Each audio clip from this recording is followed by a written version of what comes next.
ठीक है। सो कल जो हमने स्क्रीन शेयर किया था आपको, I just share you the screen today itself. कल जब हम लोगों ने लास्ट छोड़ा था तो हम बात किस चीज पर कर रहे थे? We were talking about oligopoly. Oligopoly. Oligopoly क्या सिचुएशन होती है? हमने देखा था कि जो मोनोपोली होती है, कैसी सिचुएशन होती है कि मार्केट में केवल और केवल एक फर्म है जो उस प्रोडक्ट को सेल कर रही है, ठीक है। और उसका वर्चस्व होता है। वर्चस्व इन द सेंस वो अपने हिसाब से प्राइसेस को मोल्ड करती है, ठीक है। और वो बहुत ज्यादा ऑप्शंस नहीं देती है। जैसी प्राइसिंग वो करेगी आपको लेना पड़ेगा। और हम लोगों ने एग्जांपल देखा था किसका? रेलवे का। कि रेलवे क्या करती है? प्राइसिंग। गुड इवनिंग बेटा, गुड इवनिंग। प्राइसेस बढ़ाया उसने, और दैट यू हैव टू पे, you don't have any other option, because आपके पास कुछ दूसरे ऑप्शंस नहीं रहते हैं, ठीक है। उस प्रोडक्ट को लेने के लिए कुछ दूसरे ऑप्शंस नहीं रहते। ओलिगोपोली भी उसी तरीके का कंसेप्ट है, बस यहाँ पर क्या होता है कि ज्यादा, यानी एक केवल एक नहीं होता है, बट एक से ज्यादा फर्म्स ऑपरेट करते हैं मार्केट में। बट वो लिमिटेड होते हैं। ऐसा नहीं है, परफेक्ट कंपटीशन की तरह नहीं है कि कोई भी आकर उसमें अपना हाथ आजमा कर चला जा रहा है। बहुत सारे फर्म्स हैं, इन नंबर ऑफ फर्म्स हैं जो उसमें ऑपरेट करते हैं। बहुत लिमिटेड फर्म्स होते हैं। और ये जो फर्म्स हैं, ये जब इस तरीके के कंपटीशन में कि एक पर्टिकुलर प्रोडक्ट को, जो कि बहुत यूनिक नेचर का होता है, और उसको बहुत ज्यादा कंपनियां नहीं, थोड़ी बहुत कंपनियां जब उसको बेचती हैं, तब हम उसको बोलते हैं oligopoly. Means oligopoly is such a kind of situation in the market where only a few limited firms are selling or are in the competition for a particular commodity, ठीक है। एक उस पर्टिकुलर कमोडिटी के लिए बहुत limited firms होते हैं। जैसे एयरलाइंस। एयरलाइंस क्या बेचती है? एयरलाइंस दे सेल दिस, क्या उसको बोलते हैं, जैसे रेलवे टिकट्स बेचती हैं, ट्रैवल बेचती है ना, तो उसी तरह एयरलाइंस भी ट्रैवल बेचती हैं। बट एयरलाइंस के केस में ऐसा तो नहीं है कि कोई भी आकर उस एक प्रोफेशन में जुड़ जाएगा, ऐसा नहीं है ना। There are limited airlines companies which operate. तो इस तरीके के मार्केट को हम ओलिगोपोली बोलते हैं। ये क्यों नहीं ज्वाइन हो पा रहा है इनका? हमेशा ये बार बार क्यों आ जा रहा है, they are joining, they are joining. चलो, तो ओलिगोपोली में ना तो परफेक्ट कंपटीशन रोल प्ले करता है। जो परफेक्ट कंपटीशन जैसा जो चीजें हैं वो, मतलब एंट्री और एग्जिट बहुत ज्यादा नहीं हो पाता है। जहां पर कि परफेक्ट कंपटीशन में हम देखते हैं there is no limit on entry and exit of a firm. कभी भी आ सकता है, कभी भी जा सकता है। होमोजीनियस प्रोडक्ट्स नहीं होते हैं, है ना। एक पर्टिकुलर प्रोडक्ट सिमिलर होते हैं, but that is not sold elsewhere. वो और कहीं आपको चीजें नहीं मिलती हैं, वो पर्टिकुलर उन्हीं फर्म्स के द्वारा मिलेंगे। और यहाँ पर ना तो मोनोपोली के जो सिद्धांत हैं वो उसको एक्सप्लेन करते हैं। मतलब ओलिगोपोली को समझने के लिए हम एक अलग से ही, इसका अलग सिद्धांत है। अगर केवल और केवल दो फर्म्स ऑपरेट कर रही हैं किसी मार्केट में, तो उसको हम बोलते हैं ड्यूपोली। यानी जब दो फर्म्स ऑपरेट कर रही हैं, ठीक है, उसको हम क्या बोलते हैं? That condition of oligopoly is known as ड्यूपोली।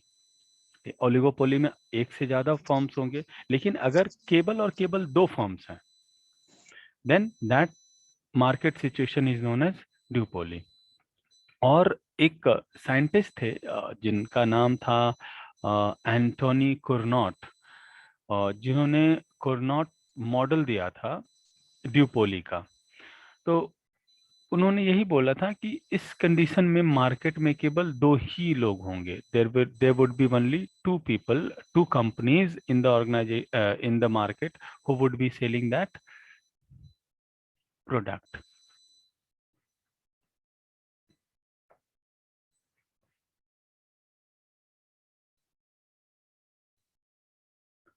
ये स्नेहा गुप्ता क्या प्रॉब्लम है, इसको बार बार ये उसमें इसका ज्वाइन नहीं हो रहा।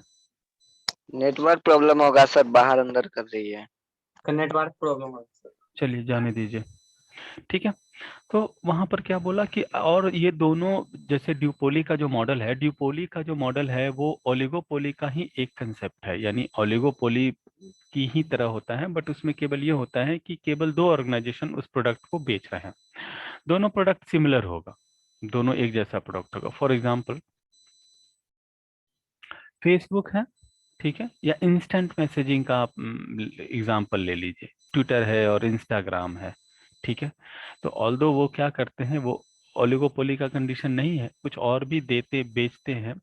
ओलिगोपोली के सिचुएशन में क्या क्या ले हम, कुछ ऐसी चीजें। आप कोई ओलिगोपोली ऐसा ऐसा मुझे एग्जांपल बताओ जहां पर केवल दो ऑर्गेनाइजेशन बेच रहे हो एक प्रोडक्ट को। अभी के सिचुएशन में तो ये चीजें नहीं या संभव है। सर रियलमी और पोको सर, ये रेडमी और पोको मोबाइल है ना। अरे नहीं, मोबाइल में बहुत सारी कंपनियां हैं, परफेक्ट कंपटीशन है मोबाइल के केस में बेटा। मोबाइल के केस मतलब उस प्रोडक्ट को केवल और केवल दो ही लोग बेच रहे हैं। जैसे मान लिया, चलो हैं, इसमें भी बहुत सारे हैं। ओलिगोपोली का परफेक्ट एग्जांपल होता है वो पेंट की जो इंडस्ट्री है ना, पेंटिंग इंडस्ट्री, जैसे एशियन नेरोलैक है, नेरोलैक है, एशियन पेंट्स हैं या बर्जर है। तो बहुत लिमिटेड कंपनीज बनाती हैं, है ना, चलो वो छोड़ दो। हाँ, ओलिगोपोली में आपको बताता हूँ एक एग्जांपल। आप लोगों ने मेजरिंग टेप देखा है, मेजरिंग टेप जो यस जिससे यस हम sir. Tape yes measure sir. करते हैं, टेप मेजर करते हैं। या अभी के कुछ समय पहले से, मतलब आप आज से 5 साल पहले की सिचुएशन करो, एग्जाम्पल लो, तो ओलिगो ड्यूपोली में कुछ एग्जाम्पल्स थे। जैसे पेंसिल में नटराज था, कैमलिन था, ठीक है। नटराज कैमलिन था कि मतलब उन लोगों दो ही प्लेयर थे, दो ही लोग थे, दो ही लोग पेंसिल बनाते थे मार्केट में। आप तो चलो बहुत सारे कंपनीज आ गए जो बना रहे हैं, लेकिन उस समय ये कंडीशन था ओलिगोपोली में। सर पेप्सी और कोका कोला। नहीं, और भी है, पेप्सी और कोको कोला के अलावा भी है ना, वेब लेज भी यस है। सर, मिरिंडा हो गया, नहीं नहीं, बक्सा है ये दोनों उन्हीं के, they are subsidiary of PepsiCo company and Coca Cola company basically. But इस इस फील्ड में और भी दूसरे बेवरेजेस आ गए। हाँ, आज से 5 साल पहले की कंडीशन को ड्यूपोली कंडीशन कह सकते थे आप। आज से 5 साल पहले की कंडीशन जब बेवरेजेस में आप ड्यूपोली की कंडीशन कह सकते थे कि मार्केट में केवल दो ही कंपनियां थी, पेप्सिको और कोको कोला। या जो आयुर्वेदिक की कंपनियां थी, बड़ी कंपनियां जो हालांकि उस बैलन। रीजनल भी थी, लेकिन उस समय भी ड्यूपोली कंडीशन नहीं थी, उसमें भी ओलिगोपोली कंडीशन थी। ये सारे सेक्टर्स में क्या है, ओलिगोपोली चलता है, मतलब बहुत लिमिटेड फर्म्स हैं जो एक पर्टिकुलर तरीके की चीजें बेच रहे हैं। मैं आपको परफेक्ट ओलिगोपोली के एग्जांपल्स बताऊंगा, अभी मेरे पर ध्यान में नहीं आ रहा है एग्जैक्ट कि किस सेक्टर में केवल दो कंपनियां ही ऑपरेट करती हैं। स्विगी जोमेटो। और भी हैं, चलो डैडी सर। आगे याद आ गया, मैं बता रहा हूँ। एयरबस और बोइंग, ठीक है, एयरबस और बोइंग ये ड्यूपोली का मॉडल है। यानी हवाई जहाज बनाने में या तो एयरबस बनाती है या तो उसको बोइंग बनाती है, वैश्विक तौर पर बहुत बड़े पैमाने पर। तो ये ड्यूपोली का एग्जाम्पल है, ठीक है। यहाँ ड्यूपोली, या तो आपको एयरबस मिलेगा या तो आपको बोइंग के जहाज मिलेंगे, ठीक है। ये दोनों, तो ये कैसे हैं, मार्केट में दो ही बड़े बड़े सेलर हैं, छोटा सेलर तो कोई जाएगा नहीं ना इसमें, इतना बहुत बड़े कंपनी, बहुत बड़े पैमाने पर इसका सेटअप करना पड़ता है, तो ये जाएंगे नहीं। ये जो दोनों प्रोडक्ट बनाएंगे वो दोनों सिमिलर इन नेचर के, यानी दोनों होमोजीनियस होंगे, पर मार्केट में केवल और केवल यही दोनों लोग होंगे, ठीक है। और आजकल जैसे में iOS और एंड्रॉइड हो गया मोबाइल में हाँ, iOS एंड्रॉयड है, पर उसके साथ साथ और भी कुछ है, दो चार और भी लोग हैं, यही तो पर दो बट है सर। बड़े बड़े चीजों में यही दो हैं। या माइक्रोसॉफ्ट, या हाँ हाँ, एक डिपोली में ये भी हम मान सकते हैं, हालांकि वो मोनोपोलिस्टिक एग्जांपल है माइक्रोसॉफ्ट का, कि जो भी सॉफ्टवेयर बनाती है माइक्रोसॉफ्ट का उसके ऊपर आधिपत्य होता है, वो मोनोपोलिस्टिक कंडीशन है। ड्यूपोली में अब आईओएस या या आप क्या बोलते हैं उसको, Android. एनरॉयड का वर्जन ले सकते एंड्रॉयड। हैं, है ना। ये दो ही लोग हैं उसमें, ठीक है, जो कि डेवलप करते हैं ऑपरेटिंग सिस्टम मोबाइल के। और कंप्यूटर के ऑपरेटिंग सिस्टम में हालांकि केवल माइक्रोसॉफ्ट नहीं है, इंटेल भी है या बाकी दूसरी कंपनियां हैं, बट हम ये मान के चलते हैं कि उसका मोनोपोलिस्टिक मार्केट है, मोनोपोली एंजॉय करता है, ठीक है। ड्यूपोली में ड्यूपोली का एक सिद्धांत ये कहता है कि जब भी एक एक मार्केट में जो उसका प्लेयर है वो ये मान के चलता है कि अगर मैं कोई प्राइस राइज करूंगा, ठीक है, तो मेरा जो दूसरा पार्टनर है वो रिएक्ट नहीं करेगा, यानी इक्विलिब्रियम स्टेज क्या होगा। ये मॉडल क्या एक्सप्लेन करता है, ड्यूपोली का मॉडल एक्सप्लेन करता है कि the prices of equilibrium in duopoly, कि जी अगर मैं किसी प्रोडक्ट का प्रॉफिट मैक्सिमाइजेशन करूंगा, तो मेरा जो दूसरा राइवल है, क्योंकि दो ही प्लेयर हैं, ठीक है, दो ही प्लेयर है, ही ही विल नॉट रिएक्ट, यही मानकर चलता है, ही विल नॉट रिएक्ट, ठीक है, क्लियर। अगर आईओएस कुछ करना चाहता है तो Android will not react into that. ये ड्यूपोली का मार्केट कहता है, कुर्नॉट मॉडल ऑफ ड्यूपोली कहता है कि अगर एक ऑर्गेनाइजेशन अपना प्रॉफिट मैक्सिमाइजेशन करना चाहती है तो वो ये सोचकर करती है कि जो दूसरा राइवल ग्रुप है they will not be affected by the profit maximisation of first company. ये this is the Cournot model of duopoly. और यहाँ पर प्राइस हम कैसे देखेंगे कि प्राइस किस तरीके से वेरी करेगा, वो मैं आपको बताऊंगा जब हम अभी कल एक चीज बताया था मैंने आपको, कार्टेल, है ना।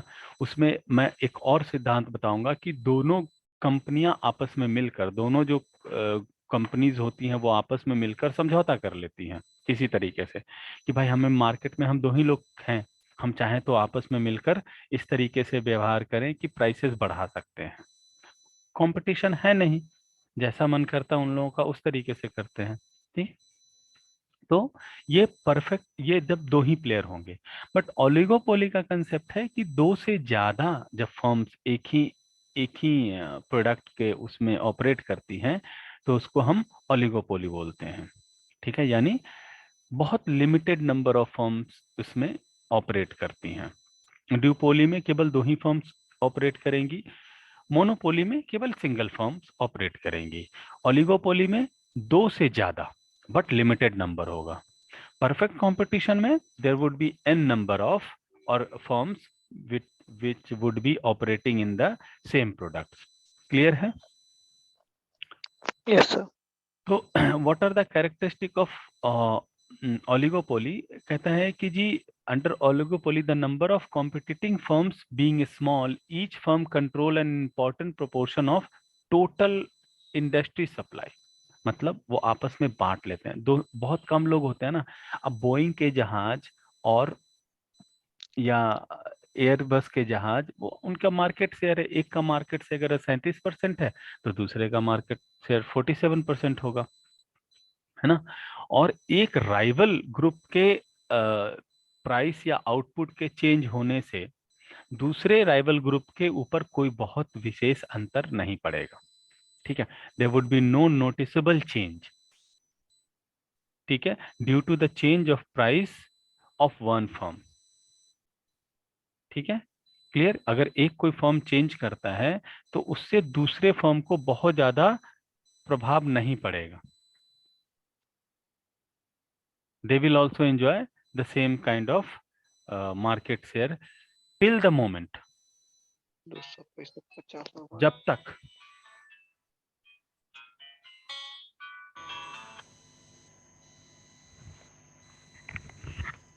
सर मैं अभी आपको करता हूँ, सर मैं अभी आपको 10 मिनट में फोन करता हूँ। India 50 over 265 run, 9 wicket.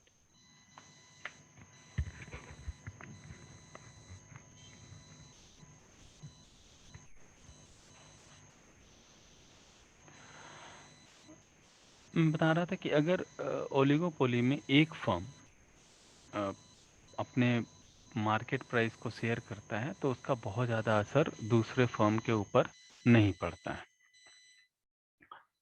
क्यों नहीं पड़ता है? क्योंकि दोनों जो कंपनीज हैं, दोनों जो ऑर्गेनाइजेशंस हैं, उनके अपने शेयर निर्धारित होते हैं, because being limited number of companies in that particular sector. ठीक है। दूसरा कहता है कि जो डिमांड कर्व है इंडिविजुअल ऑर्गेनाइजेशन का ओलिगोपोली में, दैट इज नॉट नोन। ठीक है। और क्यों नहीं नोन होता है? Because it depends upon the reaction of its rival. जो दूसरा ऑर्गेनाइजेशन है उसके ऊपर वो डिपेंड करता है, इसीलिए इसका डिमांड कर्व अनसर्टेन होता है। ठीक है। उसका डिमांड कर्व अनसर्टेन होता है, और वो जो ओरिजिनल डिमांड कर्व है उसके कहीं इंटरमीडिएट होता है, मतलब उसके इन दोनों के बीच में कहीं इंटरमीडिएट होगा। डिमांड और सप्लाई का कर्व जो परफेक्ट कंपटीशन में होता है, वैसा डिमांड कर्व ओलिगोपोली में देखने को नहीं मिलता है। तीसरी चीज क्या है कि जो सबसे इंपॉर्टेंट फीचर क्या है, परफेक्ट कंपटीशन का सबसे इंपॉर्टेंट फीचर क्या था कि कोई भी कंपनी आ सकती थी, इंटर कर सकती थी मार्केट में और एग्जिट कर सकती थी, यानी एंट्री और एग्जिट के लिए डिपेंडेंसी नहीं थी। वो आ सक they can come into the market at any point of time. But oligopoly में न्यू एंट्री बहुत मुश्किल है। It is really tougher than perfect competition. पर व्हाट इफ, बट ये क्या, बट फिर have you stopped, someone has stopped that share. But क्या होता है कि अगर मोनोपोली के कंडीशन में क्या एंट्री और एग्जिट संभव है? No sir. मोनोपोली के केस में भी एंट्री बहुत मुश्किल से मिलती है, because that organisation would not want you to come into the market, into the competition. So वहां भी एंट्री बहुत मुश्किल से होती है। Same is the case in the case of oligopoly. नई एंट्री बहुत डिफिकल्ट होती है। उसको बैन नहीं कर सकते, उसको बार्ड नहीं कर सकते हैं, because it is not free. Free entry होती नहीं है। इसीलिए to come for a new company into an oligopoly situation, it would highly be dependent on the pricing and the output decision. मतलब अगर वो इतना कॉम्पिटिटिव प्राइसिंग पॉलिसी दे सकता है, बहुत ज्यादा प्राइसिंग पॉलिसी दे सकता है, कॉम्पिटिटिव प्राइसिंग पॉलिसी दे सकता है, या कोई ऐसा आउटपुट डिसीजन है उसका जो कि अभी प्रेजेंट में वो ओलिगोपोली फुलफिल नहीं कर पा रहा है। जैसे जब 1990s के दौर में जेट एयरवेज बनी थी, तो उस समय 2 ही या 3 एयरलाइंस मेजॉरिटी इंजॉय करते थे इंडिया में, एयर इंडिया या इंडियन एयरलाइंस। ये 2 एयरलाइंस थे जो ये मेजॉरिटी इंजॉय करते थे। इवन इफ जेट एयरवेज को आने के लिए बहुत ज़्यादा मशक्कत करनी पड़ी, मतलब उस समय कुछ फॉरेन प्लेयर्स भी थे जो डोमेस्टिक मार्केट में ऑपरेट करते थे, अदरवाइज डोमेस्टिक मार्केट में ऑपरेट करने वाले बहुत लिमिटेड एयरलाइंस थे। मैं ओलिगोपोली कंडीशंस की बात कर रहा हूँ। जब जेट एयरवेज ने एंट्री ली ओलिगोपोली में, तो क्या किया उसने, अपनी प्राइसिंग पॉलिसी और जो उसका स्पेशल कैरेक्टरिस्टिक था कि this would be an exclusive airlines for multinational companies to travel inbound, यानी इंडिया में एक जगह से दूसरी जगह जाने के लिए this would be an exclusive airlines, and it would charge on a premium rate. तो प्राइसिंग पॉलिसी हो गई, ठीक है, और उसकी स्ट्रेटेजिक जो डिसीजंस थे कि it would be an airlines for what kind of company, what kind of executives, premier class, जो मल्टीनेशनल कंपनीज के जो प्रीमियर एग्जीक्यूटिव्स हैं उनके लिए होगा। तो he somehow could able to manage in that situation, जो कि उस समय एयर इंडिया और India airlines monopolistic condition enjoy करती थी। बट जो बाद की एयरलाइंस हैं, ये तो airlines is an example of oligopoly, बहुत लिमिटेड नंबर्स ऑफ प्लेयर्स हैं। जब आपने बाद के जो 90s और 2001 से लेकर 2010 के बीच में जितने एयरलाइंस आए, फॉर एग्जांपल जो स्पाइस जेट है, इंडिगो है, या बाकी दूसरे हैं जो मिडिल कैरियर एयरलाइंस हैं, जो लो कॉस्ट बजट है, टाइगर एयरलाइन है, बाकी दूसरे हैं, इन लोगों ने अपनी उसको एंट्री करने के लिए अपनी प्राइसिंग पॉलिसी को बहुत नीचे रखना पड़ा, because these the airlines which were operative in previous sections, they were enjoying their market share. वो market share को already enjoy कर रहे थे, and they had fixed number of market share distributed among themselves. तो इससे क्या हुआ, जो नए एयरलाइंस आई उस समय, तो उन लोगों को प्राइस कॉम्पिटिटिवनेस इतना रखना पड़ा कि they have to actually cut slash their prices to half, मतलब उनको आधा, मतलब अगर कोई 1000 रुपए में लेके जा रहा है पटना से दिल्ली, तो वो 500 रुपए में ले उनको जाना पड़ा, मतलब उनकी प्राइसिंग पॉलिसी इस तरीके से हुई। And they have to rename themselves as low freight carriers, मतलब कम बजट वाले एयरलाइंस की लेबल मिल गया उन लोगों को जो नए लोग आए। तो मतलब ओलिगोपोली में आप ये समझ सकते हैं कि आना बहुत टफ होता है ना। जो ऑर्गेनाइजेशंस होती हैं, जो कंपनीज होती हैं, उनको आना थोड़ा बहुत टफ होता है, ठीक है। फ्री एंट्री नहीं होती है, ना फ्री एंट्री होती है ना फ्री एग्जिट होता है। अगर आज की डेट में फॉर एग्जांपल अभी कुछ 8 या 10 दिन पहले बड़ी मुश्किल से एयर इंडिया को किसने लिया है, टाटा के पास से। Tata and sons. हाँ, तो एग्जिट भी बहुत आसानी से नहीं हो पाती है ना, यू कैन नॉट एग्जिट। बहुत अगर एंट्री डिफिकल्ट है तो एग्जिट भी आसान नहीं है, आप उस क्षेत्र को छोड़कर जा भी नहीं सकते हैं, है ना।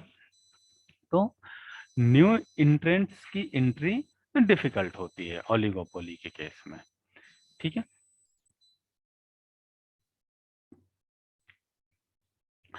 उसके बाद ओलिगोपोली की जो कंडीशंस होती हैं कि चूंकि इसका डिमांड कर्व इंटरमीडिएट पोजीशंस पर होता है, जो ओरिजिनल डिमांड कर्व हमने देखा था जो परफेक्ट कंपटीशन के केस में, उस जगह पर नहीं होता है। तो जो इसका जो मार्जिनल रेवेन्यू कर्व है, they do not aim for maximisation of profit, ठीक है। तो ये किस चीज पर, ये जो ओलिगोपोली के ऑर्गेनाइजेशंस होती हैं, किस चीज पे ज्यादा ध्यान, ऑब्जेक्टिव क्या होता है इन फर्म्स का होता है sales maximisation with profit constraint,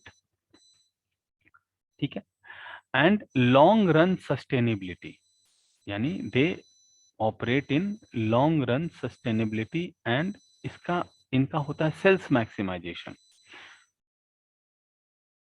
हम एयरलाइंस का ही देखते हैं हिसाब, मैंने बोला कि चूंकि इन लोगों का डिमांड कर्व इंटरमीडिएट होता है, ठीक है, तो जो मार्जिनल रेवेन्यू कर्व है, they do not operate for maximisation of profit. तो ये किस ऑब्जेक्टिव पर काम करते हैं, सेल्स मैक्सिमाइजेशन पर। सेल्स मैक्सिमाइजेशन जहां पर प्रॉफिट कम होता है, से जैसे जो लो कॉस्ट एयरलाइंस थे, तो इन्होंने क्या किया, ये सेल्स इनको लगा कि अगर फॉर एग्जांपल मेरे सीटें खाली रह जाएंगी, अगर मैं पटना से दिल्ली फ्लाइट ऑपरेट हो रही है और एक एयरलाइंस में 180 सीट है एक बार के ट्रैवल में, और अगर वो केवल 50 सीटें बिकती हैं, ठीक है, तो बाकी 130 तो खाली है ना। तो उन्होंने क्या किया, उन्होंने सेल्स मैक्सिमाइजेशन, मतलब इनका मोटो क्या होता है, sales maximisation with profit constraint, कम प्रॉफिट भी हो लेकिन चूंकि इनको लॉन्ग रन में ऑपरेट करना है, लॉन्ग रन स्टेबिलिटी देखनी है, तो ये क्या करते हैं, अपने सेल्स को मैक्सिमाइज करते हैं, प्रॉफिट मैक्सिमाइजेशन पर ध्यान नहीं देते हैं। They do not aim for profit maximisation.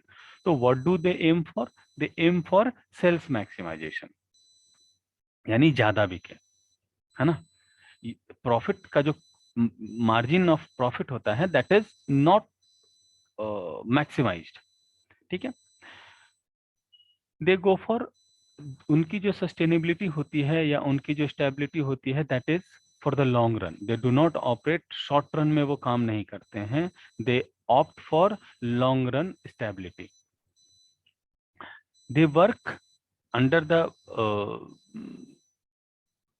Rule of maximisation of managerial utility function.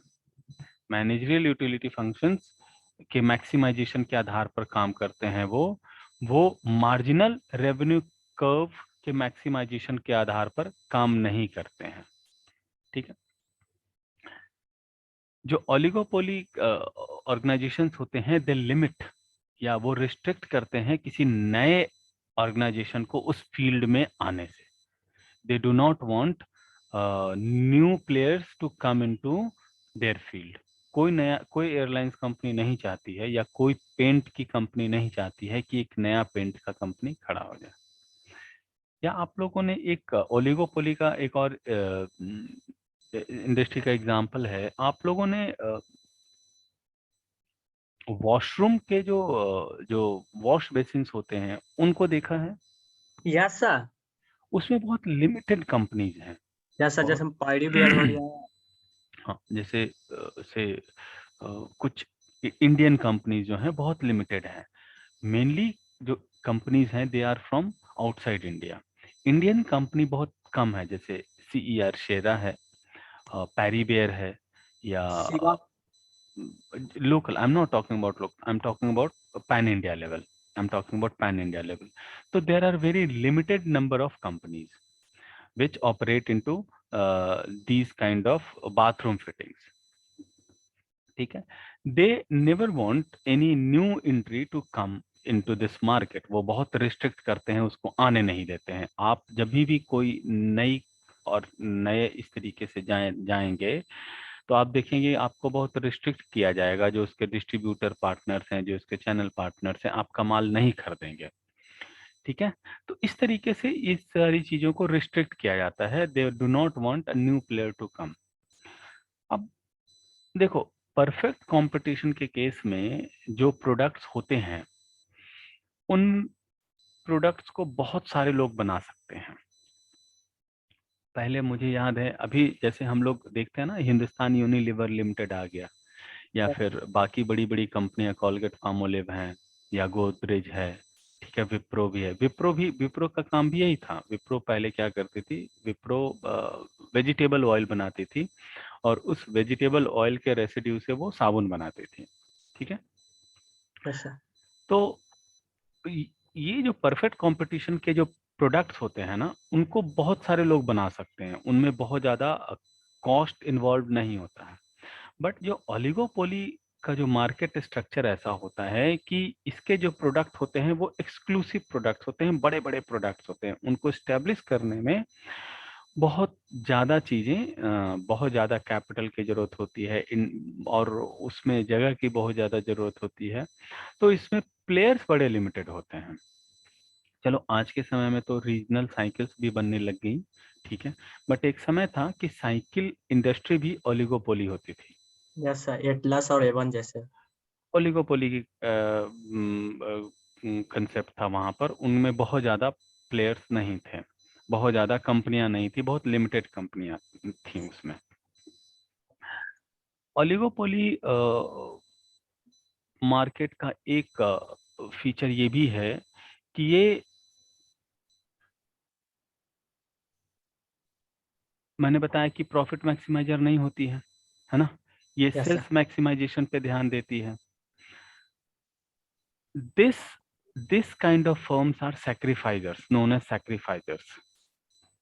जहां पर ये सेटिस्फैक्ट्री प्रॉफिट एंड सेल्स, जो सेल्स मैक्सिमाइजेशन कंपनियां होती हैं, they are known as sacrificer. मतलब वो किसी न किसी किसी ने अपने जैसे बलिदान देते। रेवेन्यू पे सेक्रीफाइस करते हैं, या कई बार क्या होता है अपने प्रॉफिट्स पे सेक्रीफाइस करते हैं, अपने सेल्स पे सेक्रीफाइस करते हैं। They do not aim for maximisation, they aim for satisfaction. Quality more customer. Quality control बहुत ज्यादा होता है इनमें। क्वालिटी कंट्रोल जो चेक्स होते हैं वो बहुत ज्यादा होते हैं। ठीक है। हाँ, एक चीज है कि maximisation of joint industry profit होता है इसमें। मतलब maximisation of joint industry profit क्या होता है कि इंडस्ट्री एयरलाइन से जाना आपको बहुत अच्छा लगता है। आप किसी भी एयरलाइन से जाएं, आपको मैक्सिमाइजेशन वो क्या देगा, जब आप उस पूरे ओलिगोपोली सेक्टर को देखेंगे तो आप देखेंगे उसका रेवेन्यू बहुत ज्यादा होता है ना। चाहे वो आप, मैंने आपको बोला, चाहे पेंट इंडस्ट्री के रेवेन्यूज को देखिए, ओवरऑल रेवेन्यूज को देखिए, तो आपको बाकी दूसरे जनरल जो कॉम्पिटिटिव मार्केट्स हैं उससे ज्यादा रेवेन्यू जनरेट करता है ये। बट इंडिविजुअल फर्म्स का अगर आप रेवेन्यू देखेंगे तो वो बहुत ज्यादा नहीं होता है। ठीक है। तो ये सारी चीजें ओलिगोपोली जो ओलिगोपोली मार्केट है उसका फीचर होते हैं। These are the features of oligopoly. मैंने आपको बताया कि उसका एक कंडीशन क्या होता है कि जब केवल दो ही चीजें होती हैं तो वो ड्यूपोली का मार्केट वो होता है, एक कंडीशन होता है। और कुर्नॉट ने उसको ड्यूपोली मॉडल दिया था जहां पर केवल दो सेलर ही होते हैं, where there are two seller. अब how the pricing depend on based on this oligopoly. Oligopoly में हम ऐसा कर सकते हैं कि प्राइसिंग कैसे डिटरमाइन करते हैं, किस तरीके से डिटरमाइन करते हैं। कल मैं आपको एक बता रहा था एक कंडीशन जिसको बोलते हैं कि हम कोलिसिव ओलिगोपोली मॉडल्स बता रहा था कि क्या क्या चीज होता है, हम किस तरीके से प्राइसिंग डिटरमाइन करते हैं। उसमें एक टर्म, एक कंसेप्ट आता है, उसको हम बोलते हैं कार्टेल। कल भी मैंने आपसे डिस्कस किया था कि कार्टेल क्या होता है। कार्टेल का मतलब होता है रॉन्ग एसोसिएशन। अगर आप डिक्शनरी में इसका मतलब देखेंगे तो इसका मतलब होता है गलत तरीके से जब लोग मिलते हैं, है ना। यानी गुप्त संधि, गुप्त संधि which is not open to general people, general public. तो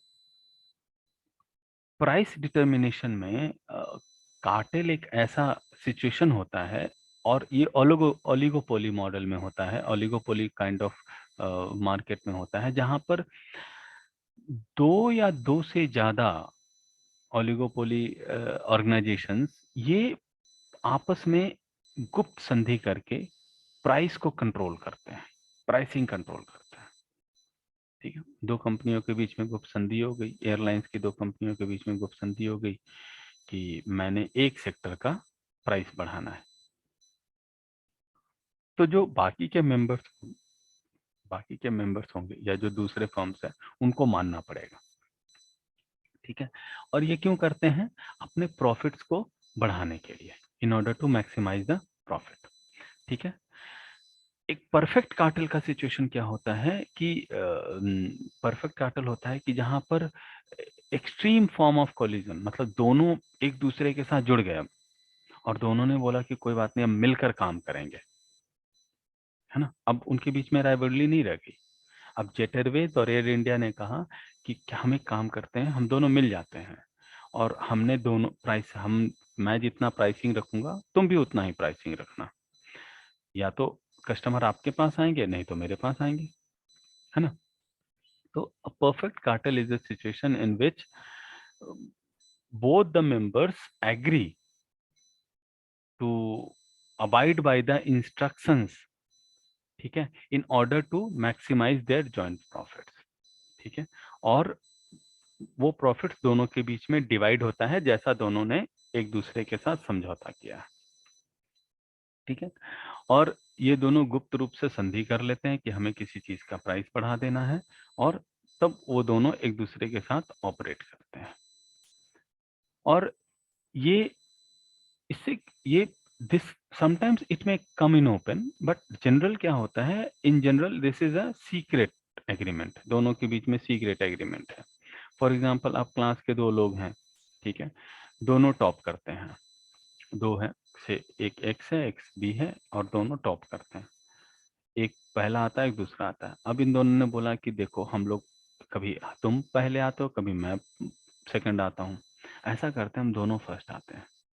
बोला कैसे? बोला एक काम करते हैं, हम दोनों ना मिलकर पढ़ाई करते हैं, ठीक है?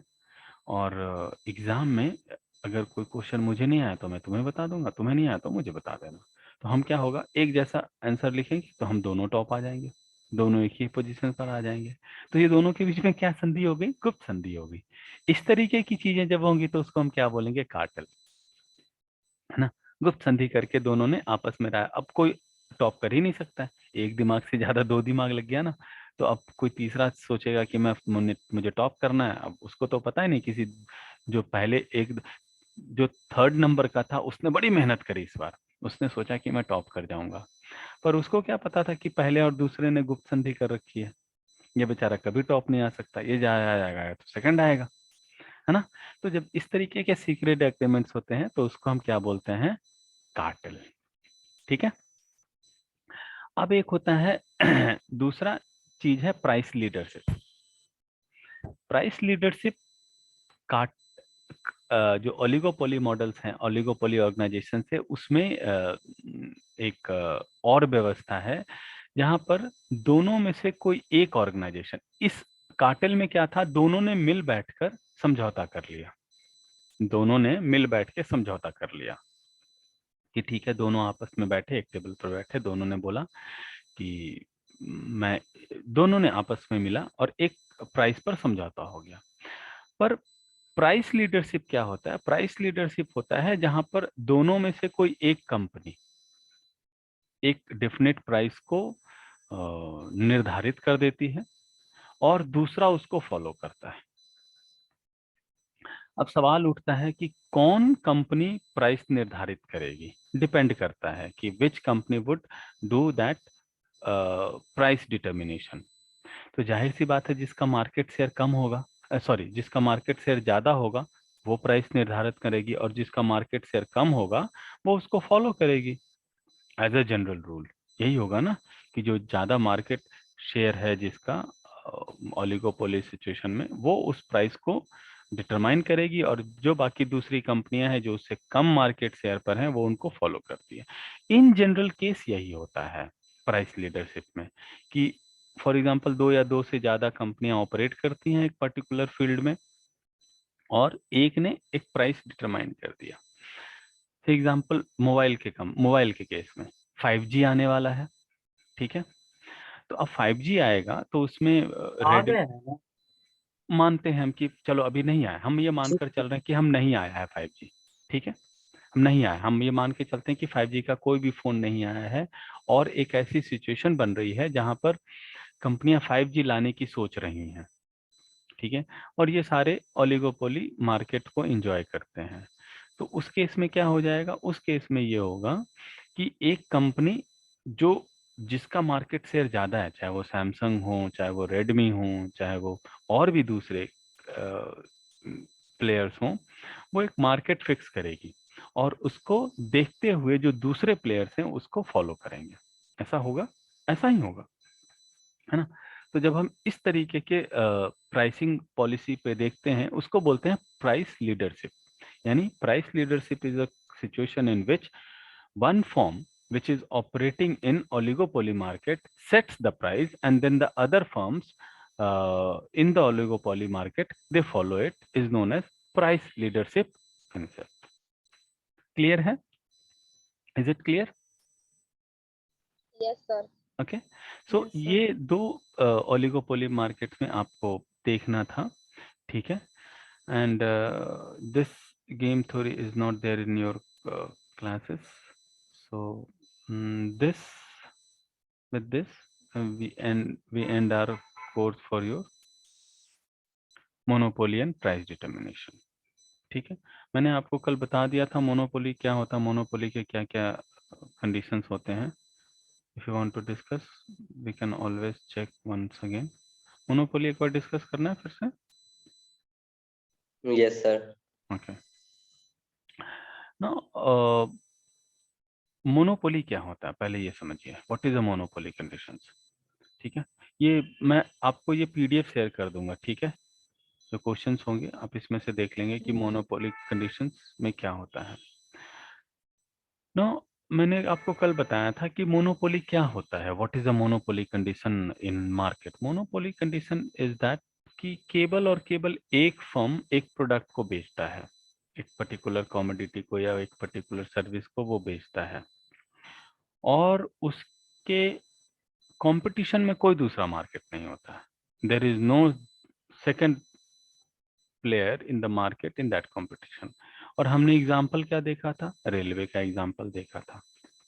Railway example is the perfect example of monopoly condition in India. हम इंडियन कॉन्टेक्स्ट में अगर बात करें तो स्टेट जो रेलवेज हैं वो that is the perfect example.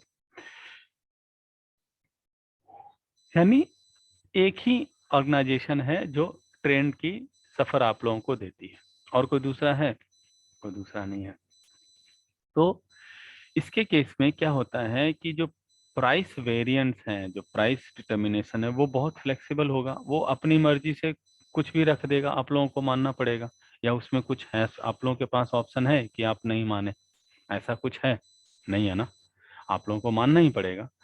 तो ये जो मोनोपोली कंडीशन है, ये कैसा कंडीशन है? ये प्राइस मेकर है या प्राइस टेकर है? आपको दो कंसेप्ट बताए थे ना। प्राइस मेकर है ना। प्राइस प्राइस टेकर कौन होता है? प्राइस टेकर होता है जो मार्केट में प्रिवेलिंग ऑर्गेनाइजेशन हैं, उनके जो सिमिलर प्रोडक्ट्स हैं, जब वो उस प्रोडक्ट के बराबर या उसके नीचे अपने प्राइसिंग प्रोडक्ट रखता है तो उसको हम क्या बोलते हैं? He is a price taker. Those organisations are price taker. Where what is a price maker? Price maker monopoly जो होता है, जो ऑर्गेनाइजेशन सिंगल ऑर्गेनाइजेशन होती हैं, वो क्या करती हैं? कुछ भी डिमांड हो, कुछ भी सप्लाई हो, कैसी भी कॉस्ट कंडीशन हो, उसने अपने प्राइसिंग खुद के आधार पर डिटरमाइन करनी है। क्यों ऐसा करता है वो? क्योंकि उसको पता है और कोई नहीं आने वाला है ना। उस क्षेत्र में और कोई आने वाला है उसको कंपटीशन देने के लिए। उसको पता है कोई नहीं है, मेरे आगे पीछे कोई नहीं है। अगर आप, मैं आपसे एक सिचुएशन बोलता हूँ कि एक रेस हो रहा है, ठीक है, और उस रेस में केवल एक आदमी है, तो उसको पता है मैं ही फर्स्ट आऊंगा, चाहे मैं धीरे धीरे दौड़ेंगे। चाहे मैं 1 मिनट में दौड़ूं या फिर 1 घंटे में दौड़ूं, है ना। कोई है ही नहीं आगे पीछे, yes sir. There is no competition ना। तो वो क्या करता है, वो he knows that there is no rivalry in the market, so he does not have fear। उसके पास कोई ऐसा डर नहीं है कि अगर मैंने प्राइसेस बढ़ा दिए तो दूसरे कंपनीज आ जाएंगे, ऐसा भी कुछ नहीं है। Means he is the only person. एक क्लास में एक ही लड़का है, अब वो चाहे 1 नंबर लाए 10 नंबर लाए, टॉप उसी ने करना है ना। तो यस सर। मोनोपोली कंडीशंस होता है जहां पर केवल एक फर्म उस पूरी इंडस्ट्री में होता है, ठीक है, और वो प्राइस को डिटरमाइन करता है। ही is a price maker and he does not have any competition from any of other firms. किसी और फर्म से उसको कोई कंपटीशन नहीं होता है, केवल और केवल खुद के ऊपर डिपेंडेंट होता है। That kind of situation is known as monopoly situation. ठीक है, clear? Yes. This is the Yes, monopoly. sir. एक चीज ये देख लो कि what is the difference between a monopoly market and a perfect market. ठीक है, परफेक्ट कंपटीशन और मोनोपोली कंडीशन में कंपैरिजन क्या होता है? क्योंकि आप लोगों को अब कंसेप्ट क्लियर है, so you will be able to understand that. जो मोनोपोली प्राइसेस होते हैं वो हमेशा हायर होंगे, हमेशा याद रखना। कॉम्पिटिटिव प्राइसेस से कॉम्पिटिटिव प्राइसेस हमेशा कम होते हैं। Yes, sir. और जो वेरिएशंस ऑफ आउटपुट होता है, जो परफेक्ट कंपटीशन होता है, उसमें ज़्यादा होगा, मोनोपोली कंडीशन में कम होते हैं। क्योंकि उसको पता है लोगों के पास कोई ऑप्शन है नहीं, तो आपको लेना ही पड़ेगा, है ना। तो इन दैट केस जो मार्जिनल रेवेन्यू होता है वो कम होता है प्राइसेस से, किसी भी आउटपुट लेवल पर। ठीक है, किस केस में? कंपटीशन में। परफेक्ट कंपटीशन में जो वेरिएशन होगा, जो आउटपुट के वेरिएशंस होंगे उसके कोई भी प्राइसेस पे इफेक्ट नहीं होंगे, और उस केस में मार्जिनल जो रेवेन्यू होगा that would be equal to prices, but monopoly में मार्जिनल रेवेन्यू होगा वो प्राइसेस से कम होंगे। ठीक है, आपको मैंने एक बताया था, एक कंसेप्ट था मार्केट प्राइस का, मैंने आपको बताया था ना मार्केट प्राइस। Yes, sir. जब आप डिमांड कर पे हम देख रहे थे कि जो सप्लाई हो रहा था, तो Yes, जब आप उस ग्राफ को एक्स एक्सिस पे प्लॉट करेंगे तो that will give you market price. ठीक है, तो कंपटीशन, परफेक्ट कंपटीशन के केस में जो सेलिंग होती है वो हमेशा इक्विलिब्रियम प्राइस या करंट प्राइस पर होती है। ठीक है, जो मार्केट प्राइस पर है उसी पर होती है। तो उस केस में जो एवरेज रेवेन्यू कर्व होगा, ठीक है, that would be straight line parallel to the horizontal axis. ठीक है, और वो कौन से कंडीशन पर होगा, कौन सी इलास्टिसिटी ऑफ डिमांड की कंडीशन फुलफिल करेगा, that would B Price elastic. Perfectly elastic condition. जब हॉरिजॉन्टल होता है ना, Yes. नहीं याद है हॉरिजॉन्टल केस, हॉरिजॉन्टल जो Inelastic हाँ perfectly. हाँ Horizontal to perfectly elastic condition में होगा। ठीक है, बट मोनोपोली कंडीशन में जो एवरेज रेवेन्यू है या जो डिमांड कर्व है वो कहाँ कैसे होगा, डाउनवर्ड स्लोपिंग। ठीक है, डाउनवर्ड स्लोपिंग, और जो उसका इक्विलिब्रियम जो है वो किसके बीच में होगा, किन किन के बीच में, दैट वुड बी जो उसका इलास्टिसिटी ऑफ डिमांड होगा, एक होगा, जीरो होगा, एक से कम होगा, इन्फिनिटी होगा, कितना होगा, एक से कम. एक से कम. एक से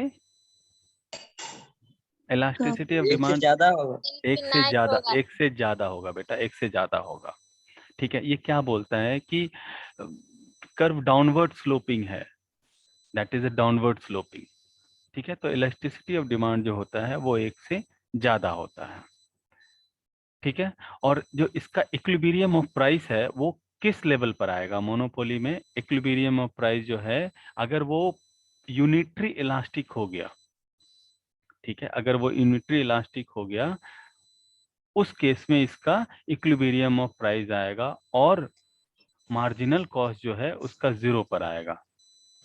अगर इसका टोटल कॉस्ट जीरो है, टोटल कॉस्ट जो इसका है, अगर मार्जिनल कॉस्ट अगर जीरो हो जाएगा तो इसका जो टोटल कॉस्ट है वो कांस्टेंट हो जाएगा। ठीक है, दैट मीन्स इसका कोएफिशिएंट ऑफ इलास्टिसिटी जो होगा वो एक से ज्यादा होगा। किस केस में, Monopolistic. मोनोपोली के केस में। ठीक है, ये तो मैंने आपको बताया है कि monopoly prices are higher than the competitive price. ठीक है, बट द आउटपुट इज, जो मोनोपोली का आउटपुट है वो परफेक्ट कॉम्पिटिटिव प्राइसिंग आउटपुट से कम होगा, यानी मोनोपोली में जो आउटपुट होगा वो रिस्ट्रिक्टेड नंबर होगा, बहुत ज़्यादा नहीं होगा। क्यों, क्योंकि प्लेयर नहीं है ना बहुत ज़्यादा, एक ही प्लेयर है, जबकि कॉम्पिटिटिव मार्केट में बहुत ज़्यादा है तो आउटपुट जाहिर सी बात है ज़्यादा होगा। ठीक है, Yes, sir. एक है कि जो परफेक्ट कंपटीशन है उसमें जो लॉन्ग रन केसेस हम देखते हैं वो नॉर्मल प्रॉफिट्स बनाते हैं। ठीक है, वो नॉर्मल प्रॉफिट्स होता है, बट मोनोपोली में जो लॉन्ग रन केसेस में उनको बहुत ज़्यादा प्रॉफिट होता है। लॉन्ग रन के केसेस में, लॉन्ग रन केसेस में उनको जो कॉम्पिटिटिव मार्केट में ऑपरेट करते हैं उनके प्रॉफिट्स नॉर्मल प्रॉफिट्स होते हैं, वेयरएज मोनोपोली फर्म्स को वो एबनॉर्मल या सुपर नॉर्मल प्रॉफिट्स हम बोलते हैं। Even if the long run, short run में तो वो कमाते ही कमाते हैं, लॉन्ग रन में भी कमाते हैं। और जो डिमांड कर्व है वो हमेशा डाउनवर्ड रहेगा। मोनोपोली मार्केट में, मोनोपोली कंडीशन में जो उनका डिमांड कर्व है वो नॉर्मल रहेगा, सॉरी डाउनवर्ड रहेगा। इसका मतलब ये होता है कि लॉन्ग रन में भी जो उसका मैक्सिमम आउटपुट है वो हमेशा that would be less than the demand of the product, यानी डिमांड हमेशा मार्केट में, मोनोपोली मार्केट में ज्यादा रहेगी और सप्लाई कम रहेगा, हमेशा डिमांड ज्यादा रहेगा। ठीक है। Yes sir. मोनोपोली एक चीज और होता है कि जो मोनोपोली मार्केट होता है, जो मोनोपोली ऑर्गेनाइजेशंस होती हैं, वो चेंज बहुत ज्यादा पसंद नहीं करती हैं, वो अपने हिसाब से चेंज करती हैं। It does not react to technological changes that are taking place into that society. ठीक है। तो अगर वो प्योर कंपटीशन में आ जाता है तो बहुत ज़्यादा चांसेस होते हैं कि जो मोनोपोली मार्केट है, जो मोनोपोली फर्म्स हैं, दे वुड पैरिश, वो खत्म हो जाएंगे। ठीक है, या इनएफिशिएंट बन जाएंगे या खत्म हो जाएंगे। ठीक है। तो these are the basic difference between monopoly and the perfect competition. Clear है? Yes sir. Sir. I will share this PDF with you. ठीक है, मैं आपको आज रात में भेज दूंगा।